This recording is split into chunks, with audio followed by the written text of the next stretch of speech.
So I've been keeping fish for nearly 20 plus years now, and since I was a little kid, it was always a dream of mine to have a Platinum Red Tail Catfish as part of my collection. Now, growing up, I always figured, look, realistically, I can't really afford to get one, and I probably won't be able to house one properly either, given how big they get, and given how rare and expensive they are, especially in a country like Australia. Well, here we are.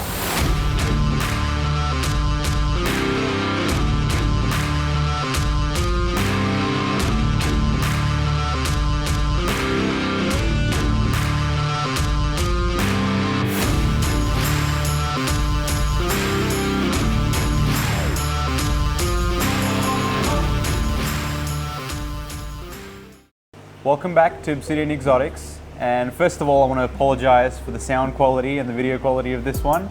It is going to be a bit of a short video, but it's too special of a moment for me to not share this with you, so I thought I'll get straight to it. So it's no secret that I've been trying to expand my collection of rare exotic fish since I started this YouTube channel and since I started expanding my business.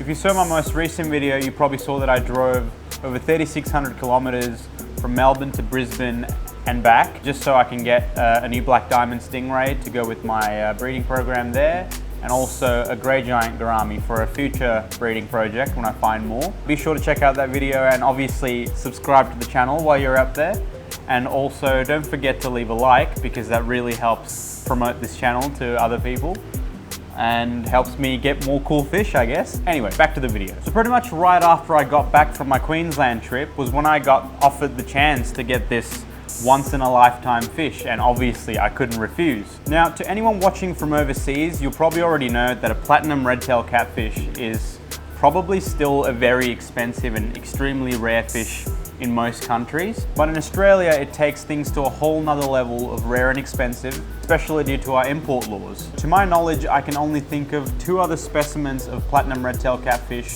that I know of, at least, in the country. I did remember seeing some big ones around about 7 or 8 years ago. There was one in a shop in Adelaide, and I believe someone in Sydney had one as well. But the one in Adelaide sadly passed away due to an infection in the tank. And I don't know what happened to the one in the Sydney, so maybe that's still around. That leaves only 3 or 4 Platinum Red Tail Catfish in the whole country. So this is a very, very special fish, and I'm so grateful to have it in my collection, if you can't already tell from my massive grin.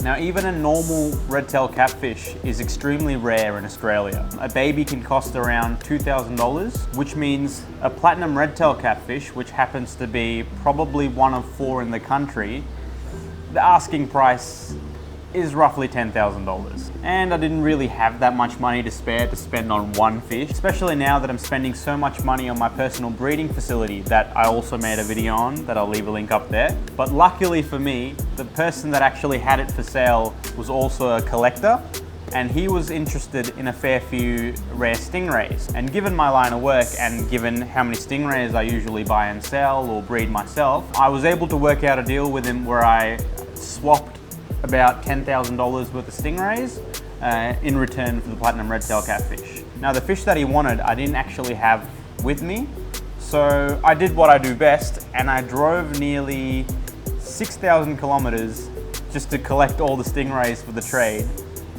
just so I can get this fish. So since I drove to Queensland to get those stingrays, I've actually since then done 2 other trips just to get this fish. I basically drove from Melbourne to Adelaide and back, which is about 2,000 kilometers, just to pick up a couple of stingrays from there, brought them back to Melbourne, and then I drove another 3,600 kilometers all the way back to Brisbane again, just to pick up a few more stingrays, bring them down, and then finally I was able to put all the stingrays together, work out the deal, and we did the swap. This is a fish that I've been obsessed with since I was a little kid, and it still blows my mind that I actually have one swimming around in a tank at home.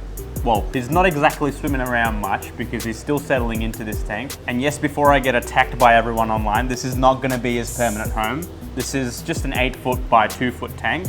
I find that getting them acclimated and used to your environment in a smaller tank helps out with a lot of monster fish, where they'll get a lot friendlier with you, and also they'll feed better. You can spot feed them and you can actually see if they're settling in well. And once he's actually settled in, then I can move him to one of my bigger tanks, maybe like a 10x4. And obviously I'm gonna have plans for much bigger tanks later down the track. So this is a fish that you'll be seeing on my channel for many years to come, hopefully. And I just can't wait for him to be, you know, 3-4 foot long and an absolute monster. Now also, I don't know if you really noticed, he does have a little bit of gill curl on his left gill, which I do plan on doing some surgery on just to fix that. It's a very easy procedure, and I'll probably make a video on that as well.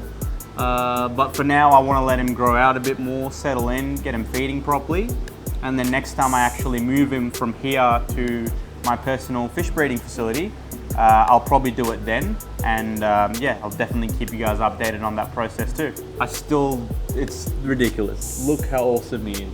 I guess while I've got you, I'll give you a quick update on things that have been happening.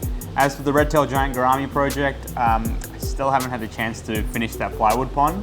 But in the meantime, I have put their nesting material back in the tank and they have started building a nest. So hopefully within a few weeks we have another attempt, and maybe that's successful. But we'll probably set it up a lot better once we move everything over to the breeding facility. Now, as for the breeding facility, there's still a lot of work to be done. We recently started ripping up all the carpet in the office, and we're doing all the insulation at the moment. And we've also got some electrical work happening this coming weekend. So once that's all done, hopefully we can start moving some tanks in there. I've actually bought a fair few big tanks to go in there. I just don't want to move any of those big tanks in there before all the basic works are done, because I'd hate to move them around once they're in there, because they're all ridiculously heavy. But yeah, it's been a really crazy week lately. I actually have a Cairns trip coming up, which is going to be about 7,000 kilometer round trip, which is going to be ridiculous. That's coming up in a few days, so you'll be seeing that next. As always, thank you so much for watching and supporting my channel, and I guess I'll catch you on the next one.